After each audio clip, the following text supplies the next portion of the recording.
Women of the Night. A story by Eby's Heart.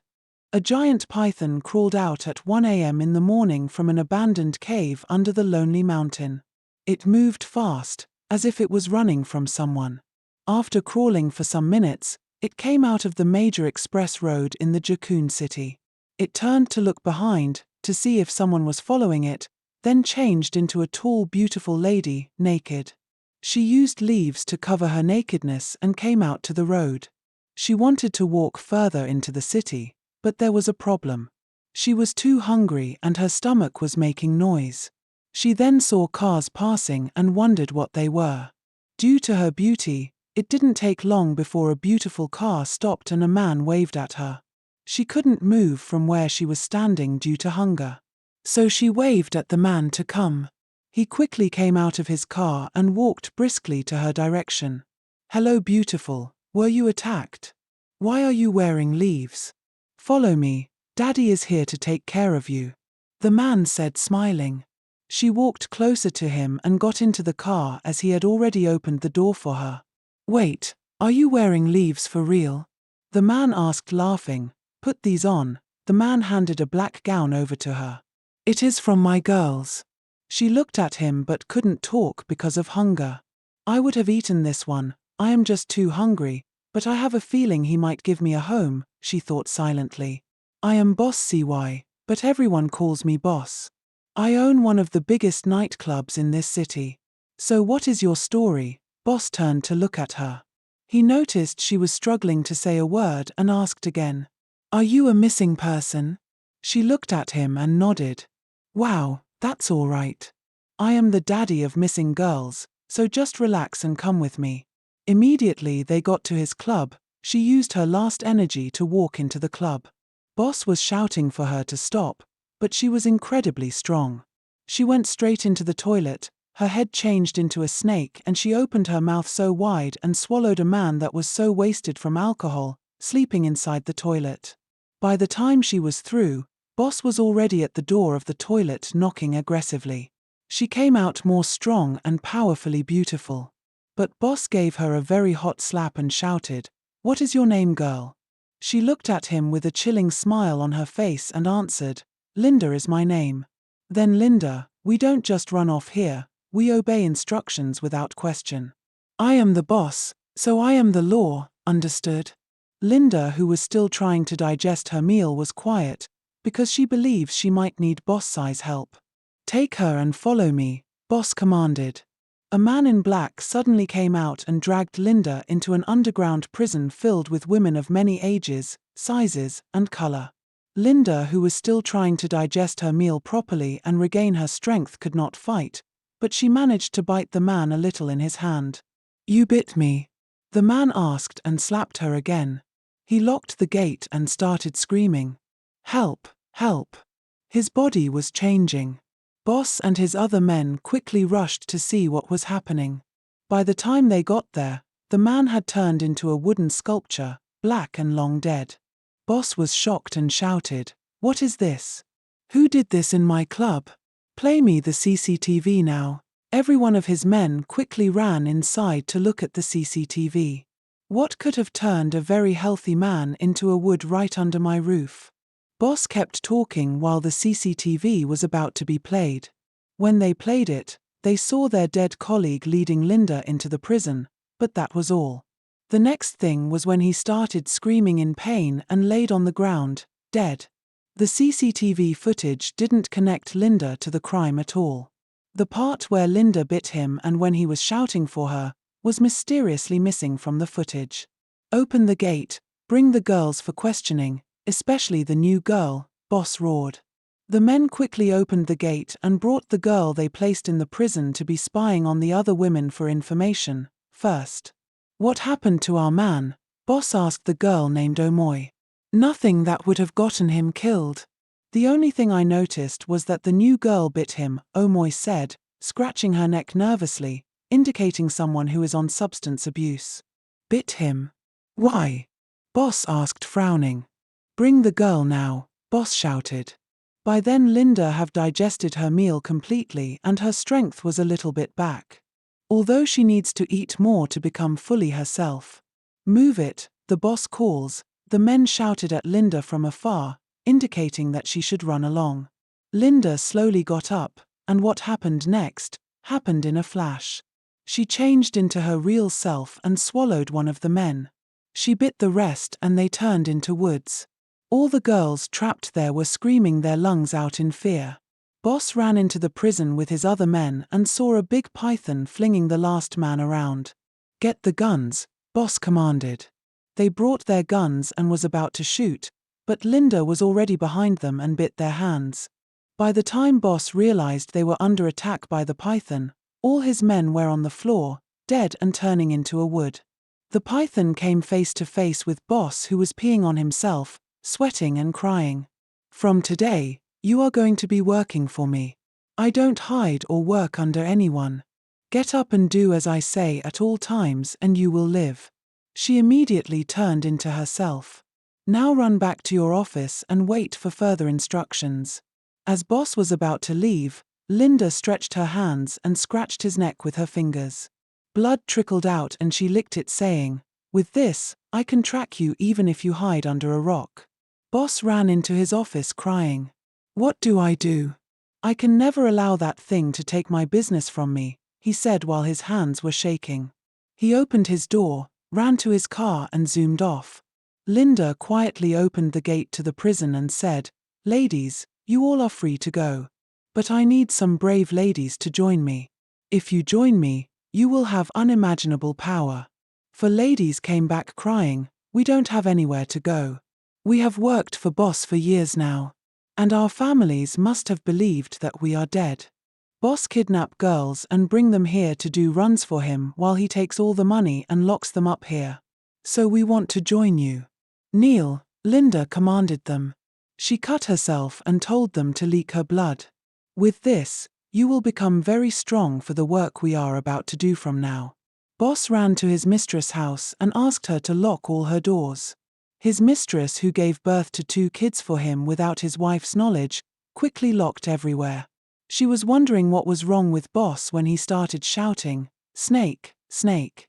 Please don't hurt me. I told you I own you now, and you think you can run?" The snake said in the presence of his mistress. His mistress saw the snake talking and collapsed. She disappeared while holding Boss's on the neck. They both appeared at Boss' office. By then it was already morning. "Give me the list of all your top clients whom you send these ladies to. I want to start from there," Linda commanded. Boss quickly gave her their names. "You will report to work every day and run this club as before. You must make contacts available for us to visit as usual too. Any day you fail to show up or do your job, I will visit your wife and start with your 4 kids first." Boss, who had seen how brutal she can be, started making reservation for Linda and her ladies. "We are going to make more money than anyone has ever made and get our revenge accordingly." Their first outing was at the house of a very wealthy politician, who enjoys watching women flogged. Linda insisted that they will all go together. So when they got there, the man welcomed them himself and introduced them to 2 of his rich friends. "They are from Boss CY, the rich man said, smiling. Linda, who wanted to make enough money to rent a house from the man, was waiting for the man to start talking business, but was surprised and shocked to see the man come out with torture objects. "Get up and strip," the man commanded. The ladies stripped while Linda watched. She was about to talk when the man said, "Dance for daddy while I flog you," and raised his hand to flog one of the ladies. This triggered a very painful memory in Linda and she immediately changed into a snake, rushed the man and bit him mercilessly. His friends tried to intervene, but Linda was too strong. She bit them too and they all died. Because she was upset, she couldn't change back to human being. She ran around the house restlessly, biting anyone she saw at the house. Then she fell at a place, crying. She remembered what happened to her 150 years ago. She was sold by her uncle to a wealthy man who loved to torture her and other girls. She lived there for years until a certain woman was brought in one day to serve the rich man. The woman was always flogged while she danced and Linda and the other girls were made to watch. This painful incident stuck in her memory until one day. A big snake bit her while she was asleep. She fell ill and was exhibiting some strange behaviors. When she started turning into Python, the rich man kept her inside a cage hidden inside a cave under a mountain. People paid to see a snake that can talk. She remained under the cave and the man would always open the cage for her to come out and look for food within the cave while he used a very big stone to block the entrance of the cave. She stayed there for long and one day, a civil war wiped her entire village and everyone abandoned her there. Locked in the cave, Linda spent years there eating little to nothing. Until when two explorers removed the stone to take pictures of the cave. She ate two of them and still remained in the cave until when she became hungry again. She came out to look for food and saw that the world had changed. So this was why, when the wealthy man was trying to flog her ladies, Linda reacted so badly. "Let us leave here," Linda commanded the ladies. They left. Soon it was all over the news that Senator Morris had died. He was found dead with his friends in his Lakeview apartment. When the police checked the CCTV footage of that night, they only saw the senator walking into the apartment with his friends. The part where Linda and her ladies came in was wiped clean. Linda and her women continued killing their clients. It was not long before it was traced to Boss Size Club. The clique of men that invite women from Boss CY noticed that once anyone calls them, they hardly survive to tell the tales. One day, Boss CY, who was tired of the torture and threats from the wealthy men who were patronizing him, ran away. He was no longer making money, so his mistress had threatened to break up with him, while his wife has been bearing the burden of their home expenditure. Boss, who was able to convince his mistress that the snake she saw must have been a bad dream, and that it was not even possible for snakes to talk, ran home to his wife and cried for hours when he escaped from his club.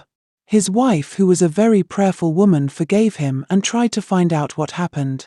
He lied about his trip being fruitless and how he was duped. He had told his wife that he got a business contract. So for the past 3 months that he was away, working for Linda, he never went home. Within that 3 months, Linda had made a lot of money from Boss's club. She needed that cover to avoid being caught, so when Boss ran away, she was very upset. She felt it was time to kill him since he was the only one who knew them and can identify them too. She tried to track him, but could not. After some days, Linda tracked Boss down to a supermarket. She followed him and discovered he may have gone home to his wife. Why was it difficult for me to trace him to his home? What is there that is blocking my vision? Linda wondered with a frown. She knocked at their door and Boss's wife opened the door smiling. "Who are you, please?" Boss' wife asked, still smiling. "Boss, boss." Linda started shouting and walked into their sitting room. When Boss heard her voice, he quickly ran downstairs and knelt before her.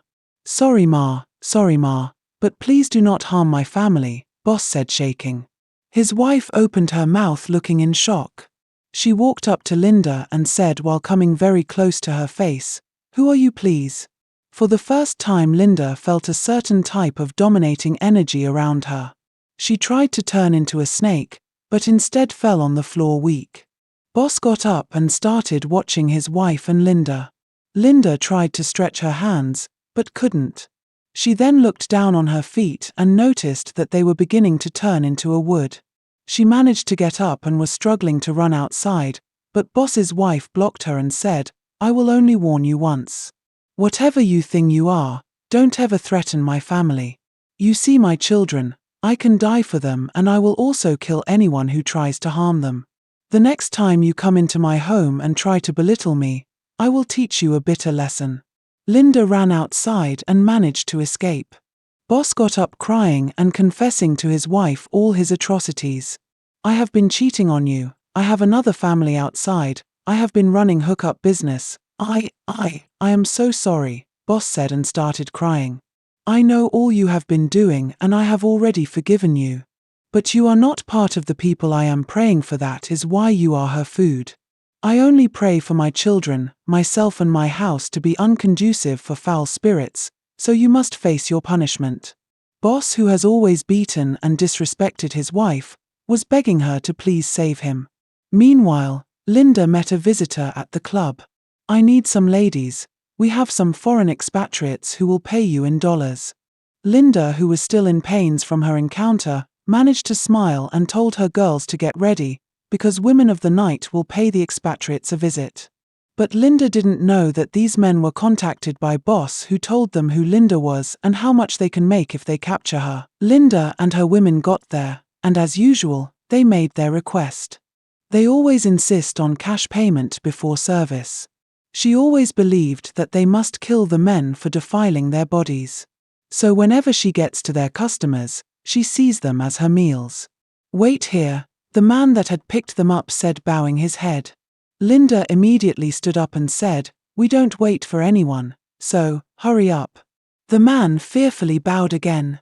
Linda sat down, feeling like a god, not knowing that no one was coming. There were about 4 surveillance cameras in the big large room they were seated. The man went into his security room and put on the poisonous gas that was already prepared for Linda. Within few minutes, Linda's ladies passed on, and Linda, who had turned into a python, was too weak to talk nor move. The men who captured her, including Boss CY, all came in to make mockery of her, saying, "You thought you were all powerful." Linda groaned in pain. They locked her away in a big cage. Linda, who was too weak and hungry to fight back, went to sleep. She couldn't even change to human being again. Few days later, some people came in to buy her. They were from another country, and Boss was all over the place, making sure the business goes well.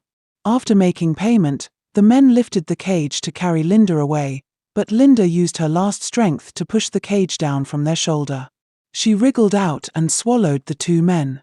Everyone ran for their lives.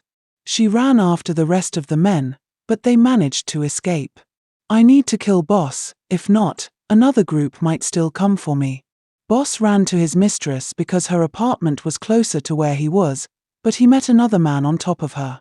He was so heartbroken and wanted to fight the man, but he remembered his life was in danger and ran off. He had to drive as fast as he could to his wife at home. She immediately opened the door for him. Immediately he sat down to lie to his wife about why he has not been home again. Linda walked in. She was human and fully dressed. "I have killed your mistress and your other kids. I have tried everything possible to manifest my powers here, but could not. The kind of fire and hotness I feel here have made it impossible for me to harm your wife and kids. She is too powerful for me. I kind of admire her strength even in the face of betrayal. I once tried to harm one of your kids while he was in school, but it was as if he was covered with a blanket of fire." Boss's wife was crying when she learnt about the level of her husband's atrocities and several babies outside their home. Although she knew about his mistress and his hookup business, she didn't know it was this horrible. She didn't know he kidnapped women, sell them, and even force them to meet men. Linda then turned to her and said, "If you remain here with your kids, I will one day succeed, and you may not survive with your kids. Keeping a blind eye to your husband's lifestyle and crimes does not keep you safe or exonerate you when the repercussion of his actions hits," Linda said, and was headed to the door. "Because you cannot tell me you don't know the kind of business he does and how he buys and sells young women." By the time Linda was done talking, Boss's wife tears increased. She took her kids and left Boss at the mercy of Linda. Women should make their home a prayer ground, so that when what they don't know tries to harm them, nature and God will fight for them. And keeping quiet when you notice what he does will never make it better. Thanks for watching. Please subscribe.